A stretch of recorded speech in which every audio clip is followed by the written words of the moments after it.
Alright, what's going on, everyone? Welcome for the, what's probably going to be the final several hours of gameplay here of Final Fantasy VI.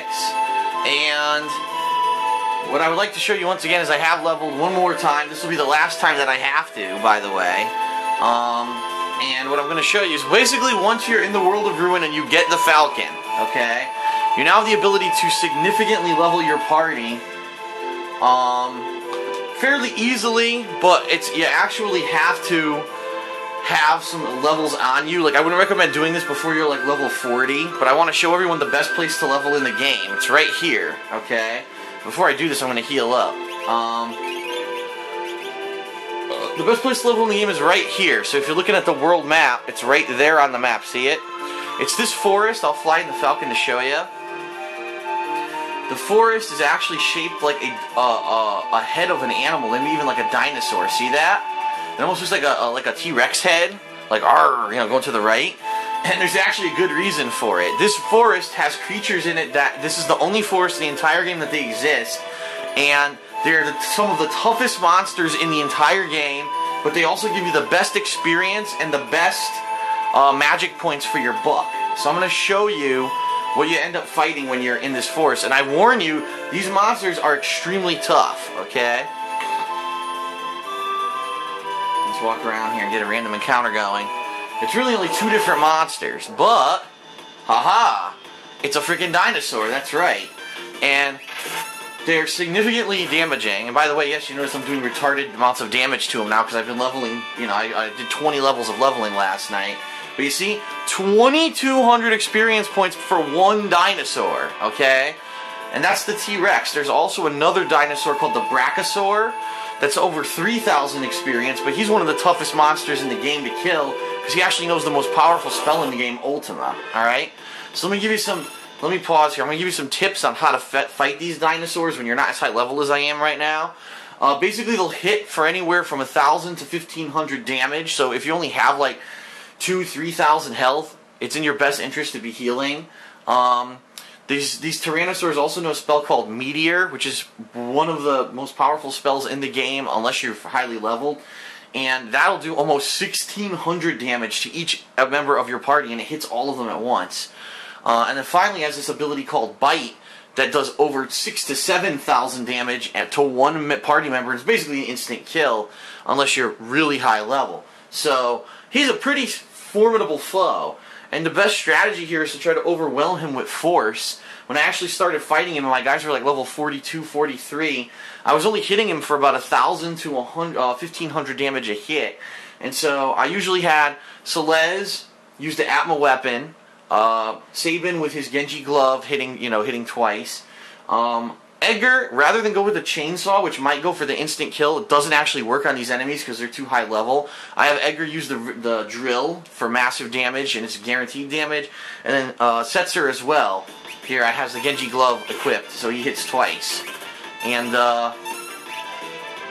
see, the drill's much better because it's guaranteed damage. It's not going to possibly miss if you're going for an instant kill like you do with the chainsaw. So as you can see, my guys are leveling like fucking crazy. They have Espers equipped that are complementing their skills. For example, Setzer and Sabin have Strength Plus, Edgar has Stamina Plus, and Celeste, I believe, has like NP plus 30%. Those are the stat bonuses that they get when they level up due to the Espers that they have equipped. Now this is the other situation. There's two situations with the Tyrannosaur. Either you just fight one-on-one, or in this case you get pincer attack. There's nothing you can do to prevent this pincer attack. I even have the item equipped that says you shouldn't get pincer attacked, but you're going to get pincer attacked anyway. This is just one of the layouts to fight these monsters. This is the tougher one because they're going to try to overwhelm you, okay? So what you do, focus on one. Again, using the same strategy. If you need to heal, go ahead. And then eventually you'll fight the other one. Obviously I'm tearing through it because I'm so high level, and it usually takes a couple minutes to kill them both off if you're not as high level as I am, okay? The one thing that will completely fuck you is if you're fighting two of them and one of them casts Meteor and then the other one decides, oh, I also want to cast Meteor, you're basically instantly dead. They're going to kill your entire party and you have no control over it. So what I recommend, okay, and I don't even know why I'm using that magic because I forgot. I'm going to show you something else. what I recommend is that every time that you complete a battle in this forest, save your game, because you're going to be leveling up significantly fast, and especially if you have that experience egg equipped from Daryl's Tomb, and you basically don't want to lose experience because you died to one of these assholes in a pincer attack being cheap, okay? Now what I'm trying to do is show you the other enemy that you can fight here as well, who's called the Brachiosaur, because the Brachiosaur is one tough motherfucker, and you really have to use the game exploit in order to kill it properly. So if you're not playing the SNES version of this game, you might be boned because they took out the game exploit. But anyway, let's try to get him to show up. I don't know if it's going to work or not. He's actually a rare encounter, and will only show up maybe every 10-15 minutes. Sometimes you'll luck out and you'll fight him like 100 times in a row for some reason, but most of the time it's rare for him to appear in this forest. But he's one of the rarest monsters in the game. If I can get him to show up, it would be great. It's called the Brachiosaur, and he looks just like a Brachiosaur. If you're a dinosaur aficionado, you'll know what that is. Kind of looks like a Brontosaurus, and basically he has insanely high HP, okay? He has more than 9,999 HP. He's got the ability to do this monster attack called Disaster, which casts every status ailment in the game on your party. Here he is! Alright, so this is the Brachiosaur. First of all, he hits hard, look. He just hit me normally, a normal hit, 2,500 damage, alright? One of the rarest monsters in the game, but the best one for leveling up. And he also has one of the best items in the game, okay? Once you get Locke, this is definitely the forest you want to go to, because he can steal this item called the Economizer from this monster. The Economizer is a relic. Once you equip it, you can cast any spell in the game for 1 MP. And actually, I have one right now. I got it as a reward for killing one of these guys, and Celeste has it equipped. So right now, Celeste can do whatever the fuck she wants with magic. And this is extremely powerful, especially later on in the game when as you're going to see today, we're going to get the best spell in the game. And once you get it, you can just cast it non-stop because you can only it only costs 1 MP. So anyway, he hits extremely hard. He's got this entire party-affecting spell called Disaster that has a chance to cast status ailments on every single character, ranging from Confused to Imp to Poison to everything you can think of. Okay, Doom. And if that hits you, you're pretty much completely fucked. If you get hit by Disaster and it affects your party, you lost. Okay?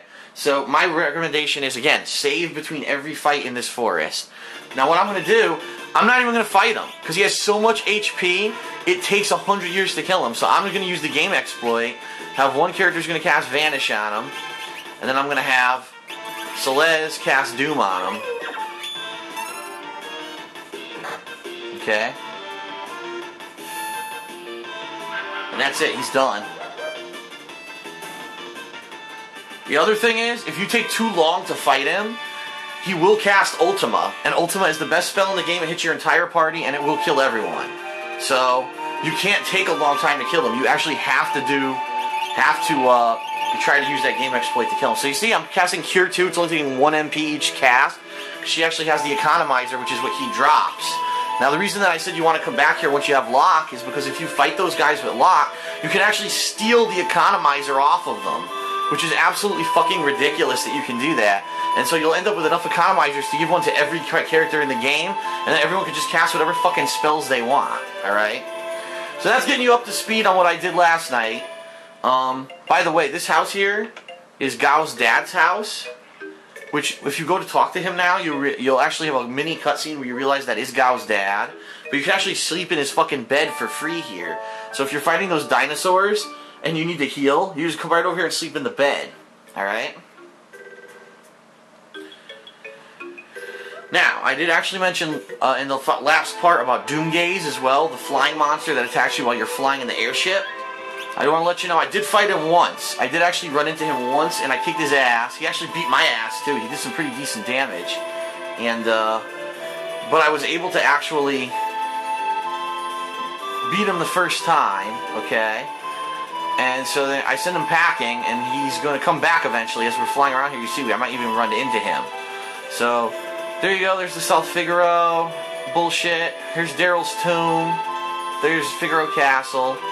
We're gonna go to Miranda right now, and I can't remember where the fuck it is. Is that it? No, that's the Coliseum, and we'll be going there soon. You can actually go there and get Shadow back. In fact, you have to find this blade called the Striker Blade, and I forget where it is. Maybe we should check out the Coliseum just for a quick little diversion here. And by the way, Ultros works at the Coliseum. Yeah. Okay, Ultros is bad. Look at me, I'm a receptionist. Now you better watch what you bet, or Master Tupon will just come and take it from you. So basically the way the Coliseum works is you can wager any item in your inventory. And if you win, you have a chance to get a better item. Hey, look, it's Siegfried. Someone's pretending to be me. Don't be fooled. Siegfried actually works here. Okay? Now, the way it works is you don't control your character. What happens is you pick a character and you have to equip them however you want them to fight. So if you want them to only use melee attacks, you should probably use all of their MP and then they won't be able to try to cast spells. My recommendation here is to really deck out Sabin, give him the Genji glove, give him the best abilities in the game, you know, and have him head in there, and he can pretty much fuck up anybody. But yeah, if you wager the right items, you get some really rare stuff here. You can win experience eggs, you can win economizers, you can win every weapon or every powerful weapon that you can think of. But once you have the Striker Blade, which I don't have right now, I don't believe. Yeah, I don't have it yet. I forget. We're gonna find it somewhere. Once you find it, you wager it, and then you get Shadow back if you beat him. Okay? So that's that for the Coliseum. We'll come back here later once I get the Striker Blade. Alright, so what we're going to do is we're going to head to Miranda. That's actually going to continue the story of the game. And then we're going to do a couple pretty cool things. We're going to start getting characters back here that we have not seen for quite some time. That's Jador. The Opera House is over there. I forget where Miranda is. I'm going to have to double check, and we're going to find out where Miranda is, and then I'll come right back.